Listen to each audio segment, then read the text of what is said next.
जय भीम, जय भारत साथियो, जय जिजाऊ. ज्या ज्या महापुरुषांनी समानतेसाठी पुरस्कार केला त्या सर्वच महापुरुषांना विनम्र अभिवादन. आज क्षमा मागतो, थोडासा उशीर झाला लाईव्ह येण्यास.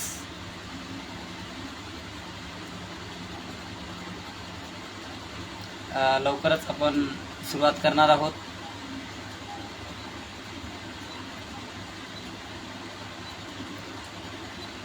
कारण मी जी मालिका सुरू केलेली आहे रोज लाईव्ह येण्याची, काही जणांना पटतही आहे, काही जणांना पटत नाही असं वाटत आहे. माझे प्रिय मित्र ओमकारजी हांडेवार साहेब, आपण सहभागी झालात त्याबद्दल धन्यवाद. आमचे मोठे दाजी राहुल वाटरे सर हे सहभागी झालात. आमचे गजानन दांगट मामाश्री आपणही सहभागी झालात. आजचा विषय थोडा चिकित्सक आहे. काल बोललो होतो मी की आरोग्य या विषयावरती यायचं होतं, परंतु थोड्या कारणास्तव, कारण आज मी थोडंसं दिवसभर शेतीमध्येच होतो आणि शेतीत असल्यामुळं थोडंसं मी या विषयावर थोडंसं लक्ष दिलं नाही. 2-3 मुद्दे होते मला कंप्लीट करायचे, परंतु ते 2-3 मुद्दे झाले नाही. आणि हा जो मुद्दा, हे मला कालच मुद्दा घ्यायचा होता, परंतु काल शिक्षणाचा एक विषय फार महत्त्वाचा असल्यामुळं मी तो काल मुद्दा घेतला. पण आजचा जो मुद्दा आहे चिकित्सक मुद्दा आहे. मी जे बोलतो ते सत्यच आहे असा माझा मुळीच दावा नाही. हिरामन कांबळे साहेब, धन्यवाद साहेब, आपणही सहभागी झाल्याबद्दल. मी जे बोलतो ते मुळात सर्व जे काही बोलत आहे ते सत्य आहेच असा माझा मुळीच दावा नाही. परंतु मला ज्या काही गोष्टी जाणवत आहेत, काही दिवसापासून मी जसं समाजामध्ये वागत आहोत, सर्वीकडे फिरत आहोत, त्या गोष्टी काही जाणवत आहेत मला आणि त्याच्यावरतीच मी आज चर्चा करणार आहे. तर आजचा मुद्दा आहे, 2-3 मुद्दे आहेत, म्हणजे एकच विषय आहे परंतु त्या 2-3 मुद्द्याला अनुसरून बोलणार आहे. तरी सुरुवात करण्यापूर्वी कालच्या चारोळीप्रमाणे राहुलदाजीनं मला फार प्रतिसाद दिला, त्याबद्दल दाजीचे आभार मानतो. आणि परत आज एक चारोळी सर्वांसाठी बोलतो आणि सुरुवात करूया. मुद्दा काय आहे ते पण मी सांगणार आहे. पाणी फूक मारल्याने तब्येत बरी होत नसते.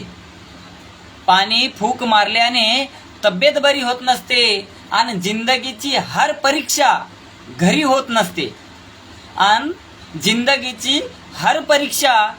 होत नसते. सत्य शब्द आहे का, सत्य पुराव्यासहित सिद्ध करावं लागतं मित्र हो. सत्य पुराव्यासहित सिद्ध करावं लागतं मित्र हो. फक्त आवाज मोठा केल्याने गोष्ट खरी होत नसते. आजच्या विषयाला अनुसरून हा एक चारोळी आहे, त्यामुळं मी आपणास सांगतो, जे काही मी बोलणार आहे ते खरी होत नसते. मी जे सांगत आहो, मी जे काही बोलतोय, तुम्हाला जर पटत असेल तर तुम्ही त्या गोष्टीवर नक्कीच विचार करा. कारण आपण खरंच त्या गोष्टीतून आजच्या याच्यामध्ये काही थोडाफार फरक आहे का. तर आजचा विषय चिकित्सक पद्धतीने मी मांडणार आहे. मागची त्या काळाचा मुद्दा आणि आजचा मुद्दा याला थोडासा हे करणार आहे मी. तर आजचा मुद्दा आहे, आपल्या घरात, परिवारामध्ये प्रत्येकाच्या घरात एक मृत्यू व्यक्ती झालेला आहे. मग आजोबा असतील, बाबा, मामा, काका, सर्वच प्रत्येकाच्या घरात मृत्यू झालेला आहे. तर आपल्या घरामध्ये माणसाचा मृत्यू झाल्याच्या नंतर दिवा का लावतो,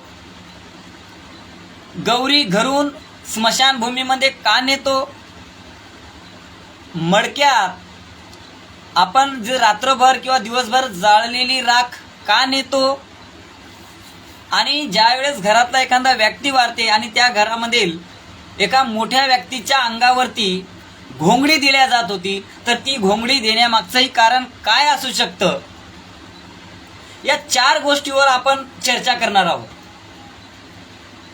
या 4 गोष्टीवर आज आपण चर्चा करणार आहोत. तर मी दिवा, मृत व्यक्ती झाल्याच्या नंतर आपल्या घरात, प्रत्येकाच्या घरात आपण दिवा लावतो. त्याचे कारण जसं माझ्या बुद्धीला पडते त्या पद्धतीने मी सांगत आहे. याच्यामध्ये श्रद्धा, अंधश्रद्धा किंवा कुठल्या दैवावर किंवा कुठल्या धर्मावर, समाजावर कुठेही मी टीका टिप्पणी करत नाही. मुळात सर्वांनी हा मुद्दा माझा लक्षात घ्यावा. कारण मी चिकित्सक पद्धतीने जर आपल्याला वागायचं असेल तर काही गोष्टींचा विचार करावा लागत असेल. त्या काळातली लोक कशासाठी ते करत असतील. तर दिवा लावण्याचं छोटंसं कारण, एक गोष्ट सांगतो. पूर्वी काय जंगलामध्ये लोक राहत होते. तेव्हा काय घरं वगैरे असे काही नव्हते. बंगले, मोठमोठाले पॅलेस वगैरे असं काही नव्हतं. छोटे छोटे जंगलामध्ये त्या झाडं कापायची आणि लोक घर करून राहत होते. गुफा होत्या. आणि जंगलामध्ये ज्यावेळेस माणूस राहायला सुरुवात करत होता, माणूस जंगलात राहत होता, त्या काळामध्ये त्याच जंगलात जनावरं सुद्धा राहत होती. जंगलामध्ये माणसंही राहत होती आणि जंगलामध्ये जनावरही राहत होती. मग काय झालं, एक परिवाराचं आपण उदाहरण घेऊ. एका परिवाराच्या घरी, उदाहरणार्थ आपण त्या काळातले 5 मुलं धरू. मुलं मुली जे काय असतील ते 5 मुलं, पती आणि पत्नी, एकंदरीत 7 जरी मुलं धरली आपण एका कुटुंबामध्ये. त्या काळात माझे मोठे भाऊ उमेश नरवाडे ते सुद्धा लाईव्ह बघत आहेत. जरी आपण 5 ते 7 मुलं जरी आपण धरलं त्या काळामध्ये एका कुटुंबात, तर जंगलामध्ये राहत असल्यामुळं तो परिवार कसा सुखी कसा राहील याचा विचार करत गेले. म्हणून आमच्या ताई आजही त्यांनी लाईव्हमध्ये आलेले आहेत, आम्रपालीताई नरवाडे, धन्यवाद. जर त्या काळामध्ये एका परिवारात जे 5-7 लोक राहत गेले, एका कुटुंबात, एका झोपडीत राहत गेले, आणि त्यांनी काय केलं की दिवा का लावत गेले, ज्यावेळेस आगीचा शोध लागला आणि आगीचा शोध लागल्याच्या नंतर ज्यावेळेस काही खात पीत गेले, तर दिवा लावण्यामागचं कारण की घरामध्ये रोजच्या रोज मला असं वाटते की प्रत्येक जण एक चेती असावा. कारण पूर्ण कुटुंब झोपल्याच्या नंतर त्या घरातलं मोठमोठाले त्या जंगलात प्राणी राहत गेले आणि जीवितहानी होत गेली, असा माझा दावा आहे. आणि जीवितहानी होत गेली याचा अर्थ जंगलामध्ये जास्तीत जास्त प्रमाणामध्ये वाघाची संख्या त्या काळात जास्त होती, अस्वलाची संख्या होती.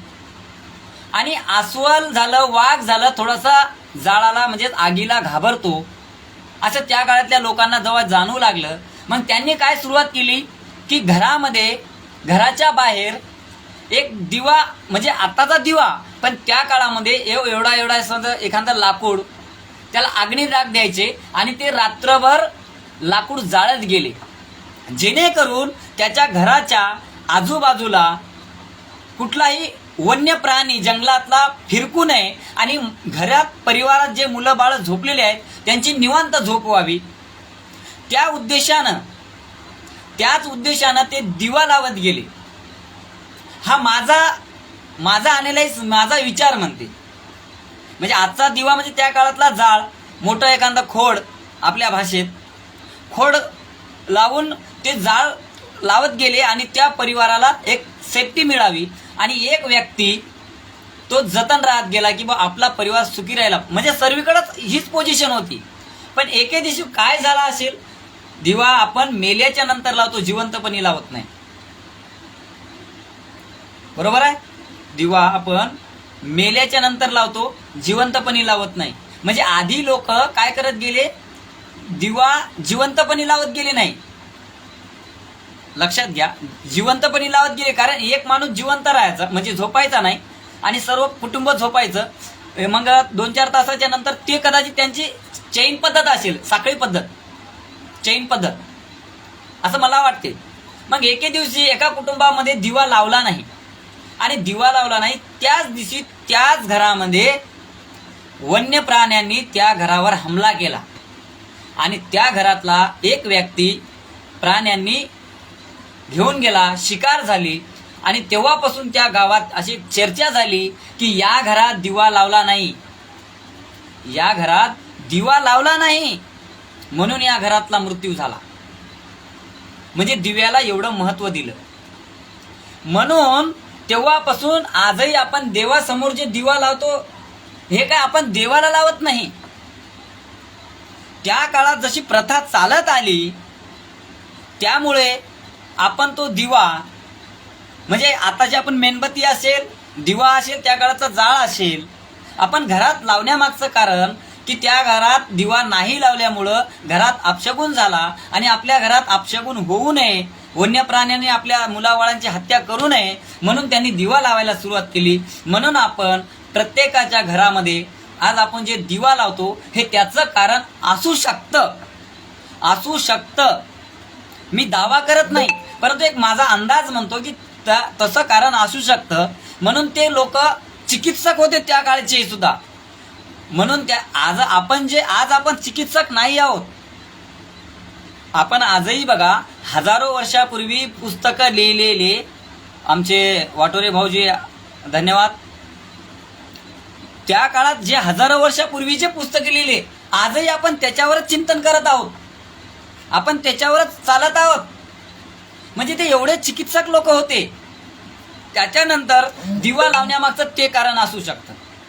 म्हणून आजही आपण मृत्यू झालेच्या घरामध्ये अंगणात दिवा लावतो आणि एकंदरीत रोजचा दिवा आपण जिथं आपली आस्था आहे, आपल्या जिथे श्रद्धा आहे त्या श्रद्धेच्या जागी आपण दिवा लावतो. हे त्याचं कारण आहे. पण ज्या दिवशी घरात एखादा मृत्यू व्यक्ती होतो त्या दिवशी आपण श्रद्धेच्या जागी दिवा न लावता अंगणात लावतो. हे त्याचं कारण असू शकतं, हे मला असं वाटतं. आता रवी कदम साहेब धन्यवाद, राजकुमार भुसारे साहेब धन्यवाद साहेब, आपण वेळ माझ्या बोलण्याला देत असल्याबद्दल धन्यवाद. त्याच्यानंतर आपण गौरी स्मशानभूमीमध्ये घरून नेतो. ज्या घरचा व्यक्ती वारला त्याच घरी आपण जे जाळ करतो तिथली गौरी नेतो. आजही स्मशानभूमीमध्ये गौरी नेतो. मला असं वाटतं त्या काळामध्ये प्रत्येक लोक बिड्या काड्या किंवा प्रत्येकाकडं जाळ अशी सुविधा नव्हती. पिंगळीकर शंभू आपसाहेब धन्यवाद, आपणही सहभागी झाल्याबद्दल. त्या काळामध्ये अशी नव्हती. लोक फार चांगले स्ट्रॉंग होते. हे आज जसं आपल्याला व्यसन लागलं ना, त्या काळात व्यसनाधीन लोक नव्हते. त्या काळात सकाळीच जेवण खावण सकाळी करून शेतात दिवसभर राबायचे आणि व्यसनाधीन नव्हते. आज 100 वर्षापूर्वी व्यसनाधीन नव्हते. त्या काळात असे इतके नव्हते. जसं आज जशी पोझिशन आहे तशी त्या काळात नव्हती. म्हणूनच तर ते लोक 80, 90, 100, 110, 120 वर्षे वाचायचे. कारण त्यांचा आहार चांगला होता, त्यांचं खाणं चांगलं होतं. त्यांना शेतामध्ये एकंदरीत सगळं काही ऑर्गॅनिक पद्धतीनं त्यांना जेवण मिळायचं. जसं आज आपल्याला सगळं जे मिळतंय ना केमिकलचं खातो आपण. फार जास्तीत जास्त प्रकारे आपण हे करतो, म्हणजे शोक बाळगतो. म्हणून आपण 40, 50, 45, 60, 65 पर्यंत आपले दियण कार्यक्रम होऊन जात आहे आता सध्या तरी.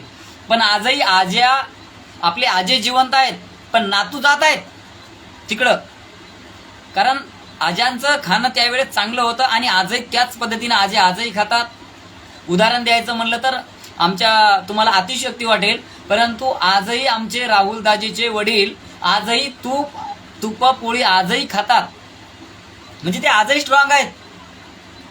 उदाहरण म्हणजे त्या काळचे लोक खाण्याला फार महत्व द्यायचे म्हणून ते स्ट्रॉंग आहेत. आजकालचे पोरं सकाळी उठल्याबरोबर तोंडात पुडिया टाकतात, दुसरंच काहीतरी करतात. काही जण मदिराकडे वळतात. मग शरीर आपलं नाशिवंत होणार नाही तर काय, आपण कसे जास्त दिवस जगू? हेही त्यामागचं कारण आहे. मग गौरी, आता मूळ मुद्दा गौरीकडे यायचा आहे मला. तर त्या काळामध्ये कदाचित आपण असं गृहीत धरू की एखादा व्यक्ती पावसाळ्यामध्ये वारला असेल, एखाद्या गावामधला एखादा व्यक्ती पावसाळ्यात वारला असेल. मग त्या काळात चकमक होते, चकमकावर जाळ पेटवल्या जात होता. मग मला सांगा, आज जशा प्रत्येक गावात स्मशानभूमी आहेत, आजही स्मशानभूमी 100% गावात नाहीत, आजही त्याच्यासाठी लढे चालू आहेत. स्मशानभूमीसाठी आजही लढे चालू आहेत. आजही शेकडो गावाला स्मशानभूमी म्हणजे उघड्यावरच अंतिम संस्कार करावा लागत आहे. पण त्या काळात तर नव्हताच ना. मग जर पाऊस आला आणि पाऊस आल्याच्या नंतर मग जाळ कसा होईल, म्हणून त्यांनी त्या काळामध्ये ती लोक काय करायचे, झोपड्यामध्ये बसून त्या गौरीला पेटवायचे आणि एका मडक्यात टाकायचे छोटूशा, आणि ती जाळ विजू नये म्हणून त्या मडक्यात घेऊन येत गेले आणि तो नंतर पुन्हा त्या पद्धतीने तो अग्निडाग दिला जायचा असं मला वाटते. त्याच्यानंतरचा मुद्दा काय आहे, मडक्यात राख नेणे. आपण आजही मडक्यामध्ये बघा, ज्या घरी मृत्यू व्यक्ती झाला त्या घरी आपण राख नेतो. याच्या मागे काही श्रद्धा, अंधश्रद्धा, धर्म, पंथ हे असं काहीच नाही, एक शास्त्रीय कारण आहेत. शेख कुरेशी साहब नमस्ते, धन्यवाद आपका.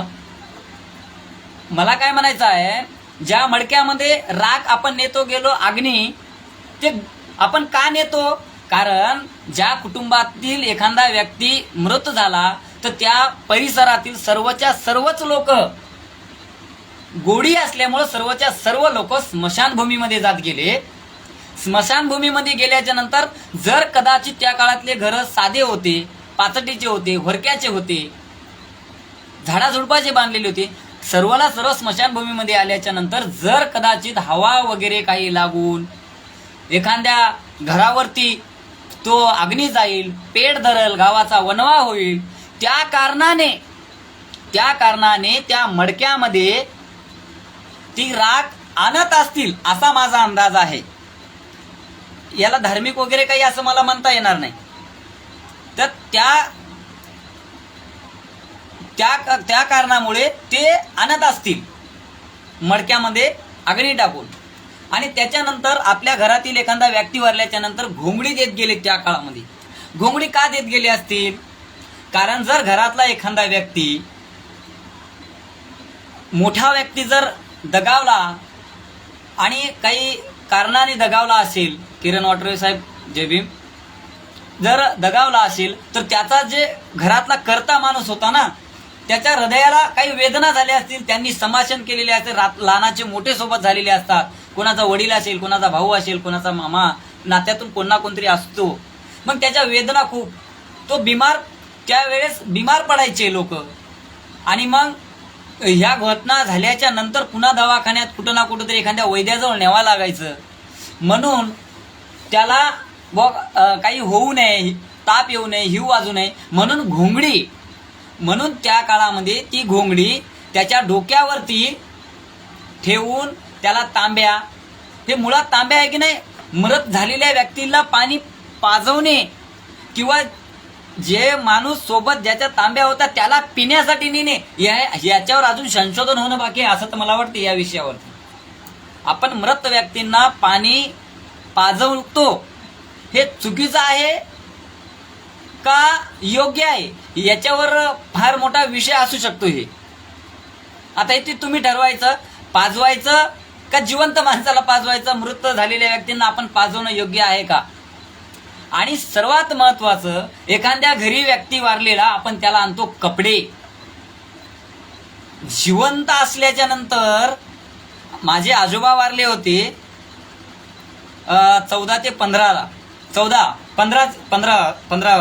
2015ला. माझे आजोबा वारल्याच्या नंतर माझे बाबाचे बाबा किमान 22 ते 23 धोत्र आले होते. धोत्र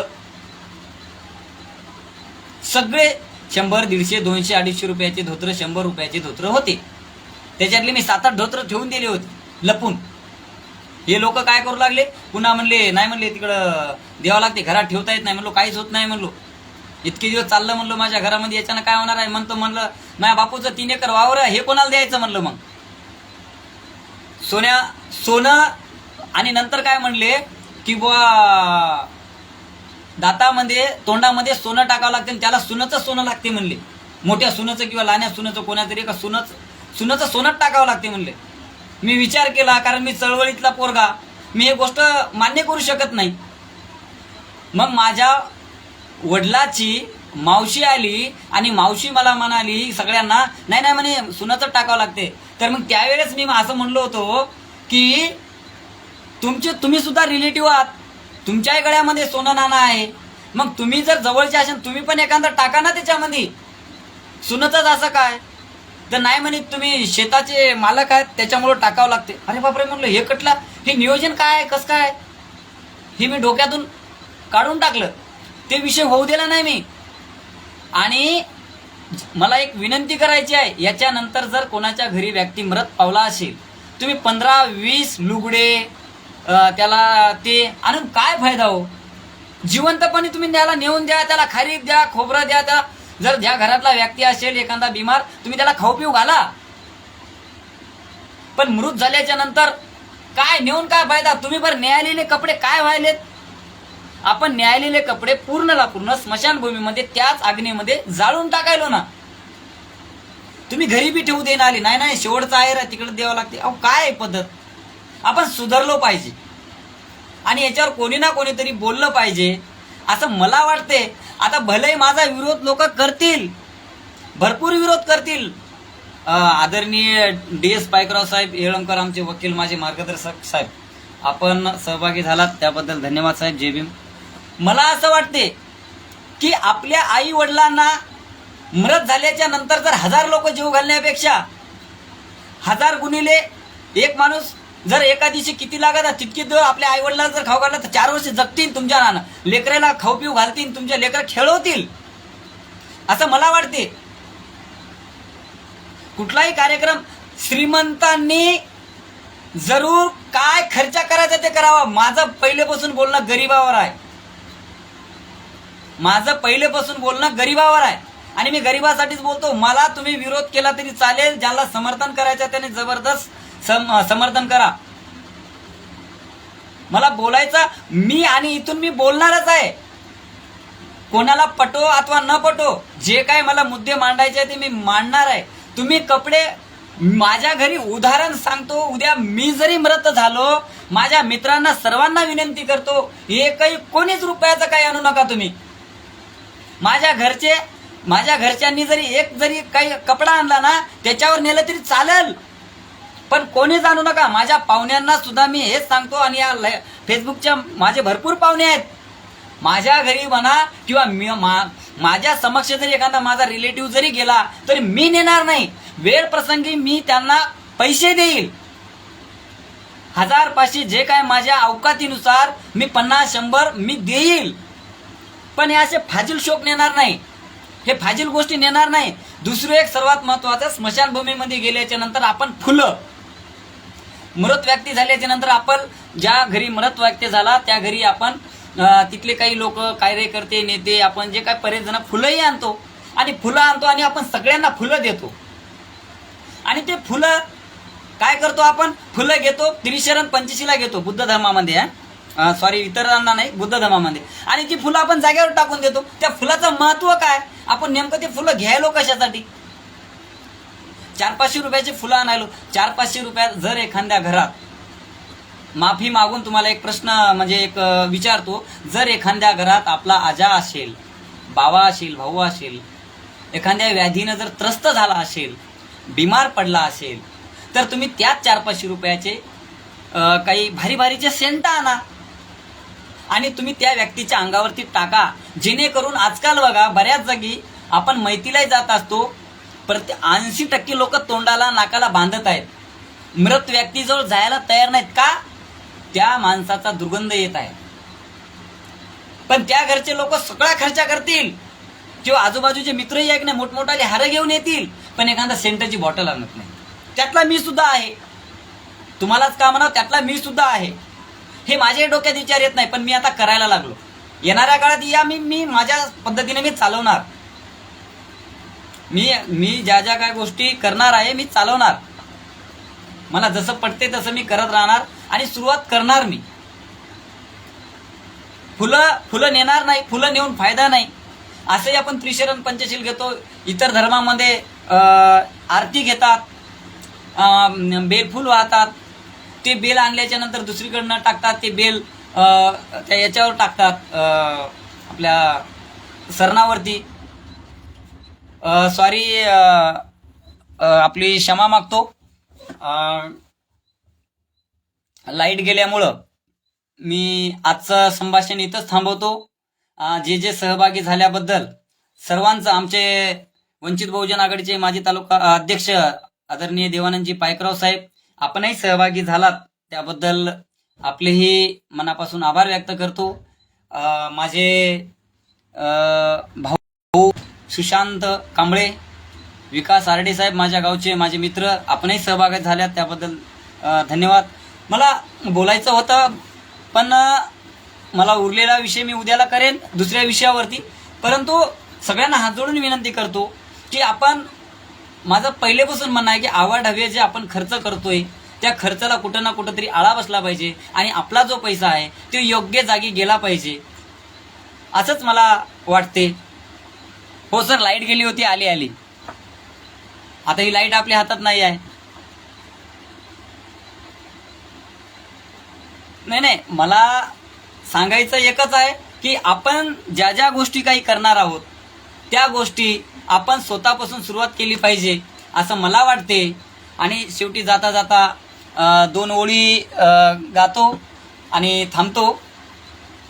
सत्य शेवटी सत्य असते हे नाकारता येत नाही. सत्य शेवटी सत्य असते हे नाकारता येत नाही. काही बिमारीवर पथ्य असते हे नाकारता येत नाही. बाप नाकारल्या जाऊ शकतो.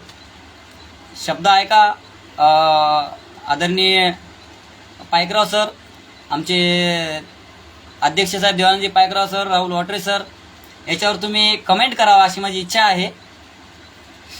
सत्य शेवटी सत्य असते हे नाकारता येत नाही. सत्य शेवटी सत्य असते हे नाकारता येत नाही.